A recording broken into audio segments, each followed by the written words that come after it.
ஃப்ரெண்ட்வுட்ஸ் நேயர்களுக்கு வணக்கம். இது கதை சொல்லும் நீதி. இன்னைக்கு கதை சொல்லும் நீதியில ஒரு ஸ்டோரியை பார்க்க போறோம். வாங்க பார்க்கலாம்.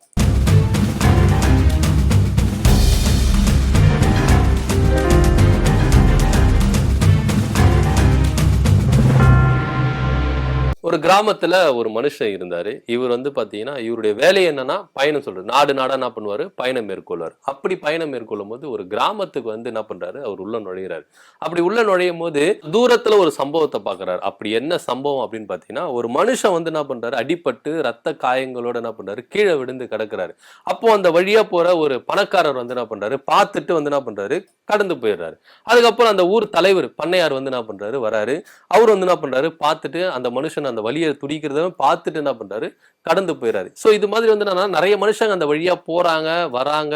ஆனா இருந்தாலும் அந்த மனுஷனுக்கு உதவி செய்யாம எல்லாரும் அவங்கவுங்க வேலையை பார்த்துட்டு போறாங்களே இப்படின்றத அந்த தூரத்துல இருக்கிற அந்த உலகம் சுற்று வாலிபன் அப்படின்ற ஒருத்தர் என்ன பண்றாரு, தூரத்துல இருந்து பார்த்துட்டாரு. அதுக்கப்புறம் அவர் கிட்ட போய் என்ன பண்றாரு, இத்தனைக்கும் அவர் அந்த கிராமத்தை சேர்ந்தவர் இல்ல. ஆனா இருந்தாலும் அந்த கிராமத்தை சேர்ந்தவங்களே என்ன பண்றாங்கன்னா, நிறைய பேர் போறாங்க வராங்க பார்த்துட்டு போறாங்க. அந்த மனுஷனுக்கு உதவி செய்யணும் அப்படின்ற ஒரு எண்ணம் இல்ல. ஆனா வேற ஒரு ஊர் மனுஷன் அந்த அடிப்பட்ட மனுஷனை அவர் என்ன பண்றாரு, தூக்கி அந்த ரத்த காயங்கள் எல்லாம் தொடச்சு புண்ணுக்கு அந்த ஆயில்மெண்ட் எல்லாம் போட்டு முதலுதவி எல்லாம் பண்ணி அந்த மனுஷன் என்ன பண்றாரு, கிளீன் பண்ணி வைக்கிறாரு. அதுக்கப்புறம் என்ன பண்றாரு, பக்கத்துல ஒரு வீடு இருந்தது. அந்த வீட்டுல போய் என்ன பண்றாரு, அந்த மனுஷன் கிட்ட, ஐயா இந்த மாதிரி இந்த அடிப்பட்ட மனுஷனை நீங்க பாத்துக்குங்க. இவர் என்ன பண்றாங்க, நல்லா குணமாக்கி அதுக்கப்புறம் இவர் வீட்டுக்கு அனுப்புங்க. அதுக்கு தேவையான பொருள் உதவி, பண உதவி, எல்லா உதவியும் நான் உங்களுக்கு கொடுக்குறேன்.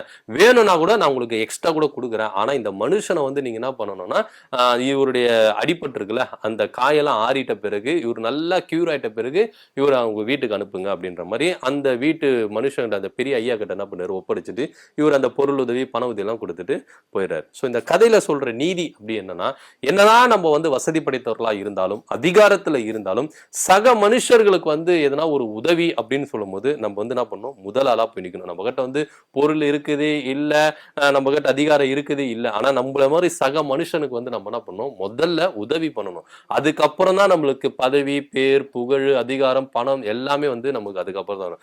சக மனுஷனாவை நினைச்சாலே போதும், அதுவே நம்மளுக்கு பெரிய புண்ணியமா இருக்கும். அது மாதிரி அடிப்பட்டவங்களுக்கோ இல்ல பொருள் உதவி தேவை அப்படின்றவங்களுக்கோ நம்ம நம்ம கிட்ட இருக்கிறத கொடுத்து அவங்களுக்கு உதவி செஞ்சோம்னா அவங்க வாழ்த்துறாங்கல்ல, அவங்க நம்மள புகழ்றாங்கல்ல, அது நம்மளுக்கு புண்ணியமா சேரும். நமக்கு மாத்திரம் இல்ல, நம்மளுடைய தலைமுறைக்கும் அது புண்ணியமா சேரும் அப்படின்றதுதான் இந்த கதையோட நீதி. சோ வேறொரு கதை சொல்லும் நீதியில நான் உங்களை சந்திக்கிறேன். நன்றி, வணக்கம்.